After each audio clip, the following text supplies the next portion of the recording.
আর আপনি যত পাপ করেন না কেন মায়ুস হবেন না, মন ছোট করবেন না। আপনার একটা সেজদা, যে সেজদা আপনি চোখের পানি ঢেলে দিয়েছেন আল্লাহর কাছে, যে আল্লাহ আমার ভুলগুলো তুমি মাফ করে দাও, আমার তওবা তুমি কবুল করো, ইনশাআল্লাহ দেখবেন ওই একটা সেজদা যদি কবুল হয়ে যায় আল্লাহ পাক আপনার সব গুনাহ মাফ করে দিবেন ইনশাআল্লাহ। নামাজটা ছাড়েন না, যত পাপ করছেন করেন, আমি বলি নামাজ ছাড়েন না, ইনশাআল্লাহ একদিন নামাজই আপনাকে পাপ থেকে বের করে আনবে ইনশাআল্লাহ।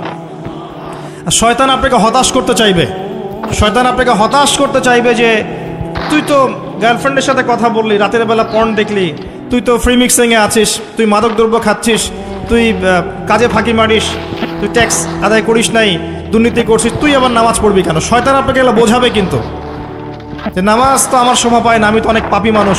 এই ধোকায় পা দিবেন না। আপনি নামাজ কন্টিনিউ করতে থাকেন, ইনশাআল্লাহ আল্লাহ পাক আপনাকে পাপ থেকে বের করে আনবেন ইনশাআল্লাহ।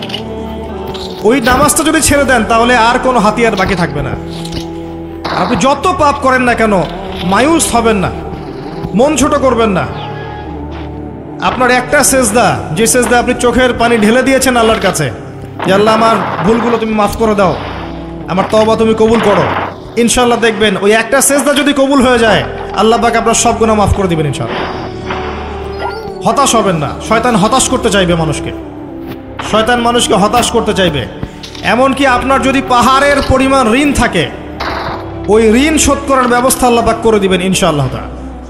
হতাশ হবেন না, নামাজ ছাড়েন না। আর আমি একটা কথা বারবার বলেছি, আবারও বলছি, যে চলমান যে 3G 4G নামাজগুলো চলছে এগুলো থেকে নিজেকে দূরে রাখবেন।